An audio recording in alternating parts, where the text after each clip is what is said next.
Page 72, theme from Rondo a Capriccio by Beethoven. More commonly, this is known as Rage Over a Lost Penny by Beethoven. If you want to hear what it sounds like, and there's numerous recordings available, then search for Rage Over a Lost Penny, and you'll find it that way. You have to be careful because different people have different interpretations of it, and some of them I've heard they play it more like an etude or a finger exercise where they think, oh, look how fast I can go. It's not musical at all. It's just a bunch of notes. So be careful on that. Don't take this too fast or think it's got to go lickety-split. You can have a slower rage. It's okay. Let's talk about it. 16th notes all over the place. At the top of page 72, they're introducing you to a new note. A 16th note. It's a type of note, actually. You're just going to love it. We've had whole notes. We've had half notes, the two half notes to a whole note. We're just splitting things in half. You have a quarter note, because there's two quarter notes to a half, or four quarter notes. And you split that quarter note in half, you get an eighth note. Split an eighth note in half, you get a 16th note. We could keep going. We could go to 32nd note, 64th note, 128th note, blah, blah, blah. You don't use those necessarily in piano. So a 16th note is simply the same as two eighth notes, or 4 16th notes to a quarter note. Different ways of counting. Different people use different methods. This book uses the same method I do. At the top you see a 1, E, and A. Because we have the numbers for the quarter notes. 1, 2, this is in 2/4 time. 1, 2, 1, 2. The eighth notes would go in between it. 1 and 2 and 1 and 2 and. So we just put something in between the 1 and the and, or the number in the and it's 1 E and A. 1 E and A, 2 E and A, 1 E, and that gives you the speed of 16th notes. That's how they work. I'm too lazy to count 1 E and A, 2 E and A all the time, so I usually go 1 and 2 and I know there's two notes in there. I can feel 1 and 2 and 1 and 2 and type for 16th notes. So here, let's look here on Rondo Capriccio. You get the third measure over the 16th notes way up here high.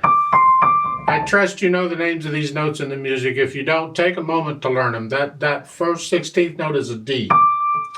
And hopefully you already know 2 ledger lines above treble clef is a C. If you don't, just memorize that. That's kind of an anchor point. You can figure out the other notes from there, but just memorize that. That's a C. So these are here. So it's 1 E and A, 1 E and A, 2 and A, 1 E and A, 2 E and A. That's how they work. Go over to page 73 in second line. Here. You got here 1 E and A, 1 E and A, 1 E and A, 2 E and A, 1 E and A, 2 E and A. That's how 16th notes work. It doesn't mean they're fast. Doesn't have anything to do with tempo. It simply means there's 2 16th notes to an eighth note. That's all. Depends on how fast the piece is. We'll get to that later. So let's go over the right hand carefully here. Now, the fingering they're showing you is here, and then a 2, and then a 5, and then a 3, 5, and then coming up again. If this were a fairly slow piece, that's fine. This is a fast piece. I don't think that fingering works at all. So I'm going to suggest another one, and that is start out with a 1, and then for the eighth notes, it's a 2, 1, 2, 1. You need to be able to do this anyway. Just well known now. So it's 2, 1, and then here you can do a 3, 1 here, but a 1 on the second one. So it's, and now you're in position for a 2 on the B, and you're in position for that. You're here. So anywhere else you see this pattern, I'd use the same thing. And this type of fingering will serve you well in other pieces.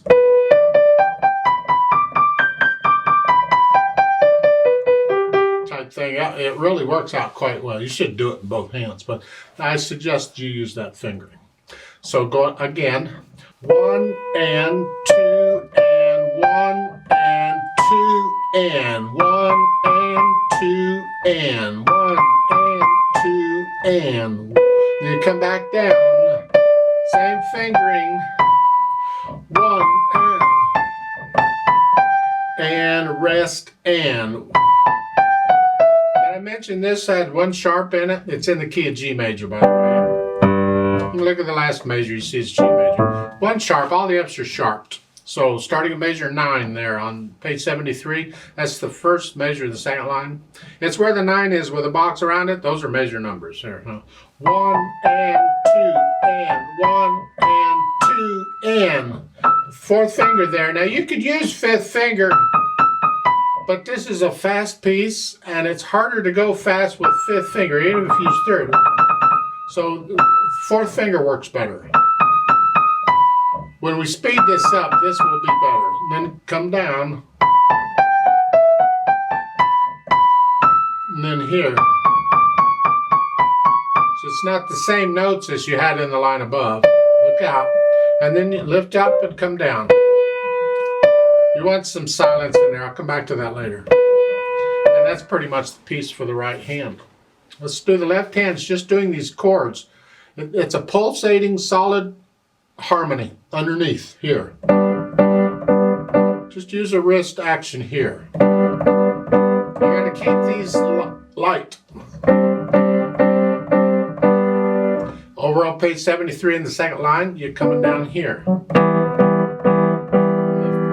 Third measure over. That's pretty much it for the left hand till the last measure you hear and then come down. Okay, put the hands together. So it's 1 and 2 and 1 and 2 and.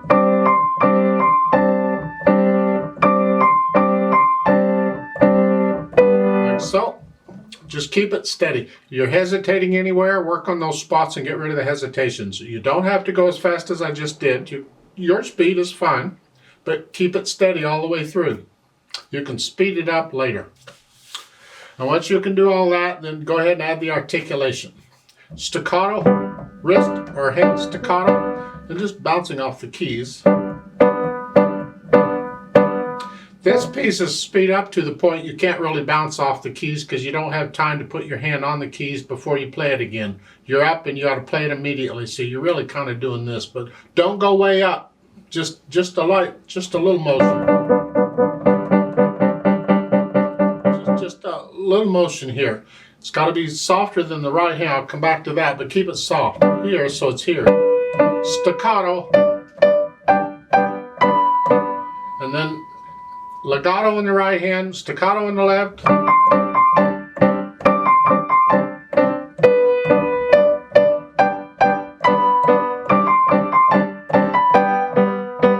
Then the last measure of the first line on 73, this is not staccato. Comes up on beat 3 or 2.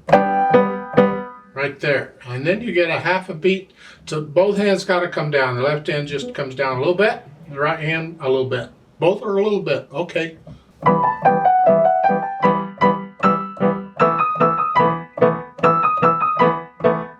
You see? Go down to the third line at the end there, that last measure. That's these, you connect these. You can lift up if you want. The point is it's not a short staccato like the left hand. So the last two measures of the third line. Yeah, you can lift up a little bit and then lift up again to come back down. Then at the end, last two measures. That's a staccato there. And then last measure, no staccato anywhere. It's full beat, 1, 2. Then go back and add the dynamics. Well, it starts soft and these are to the right hand. The left hand has to stay out of the way. So how soft is this?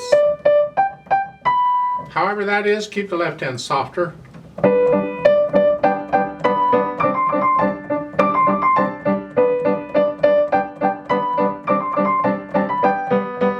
Up a little bit to moderately loud and you're going to crescendo up to a loud. Right there, loud. And then all of a sudden the P sub subito, the piano su, you're soft, all of subito means suddenly. without a warning. All of a sudden you're soft. It's like an afterthought where the half note you're loud, and then, oh, what's that?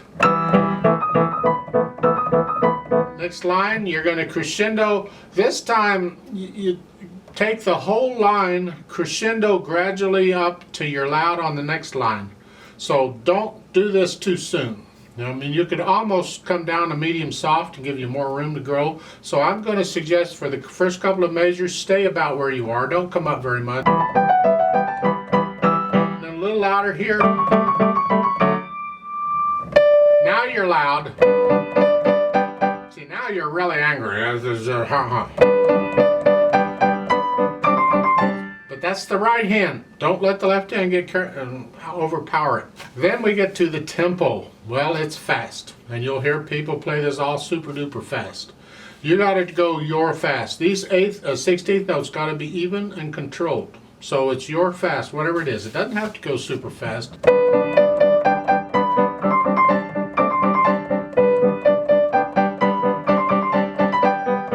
If your fast is this,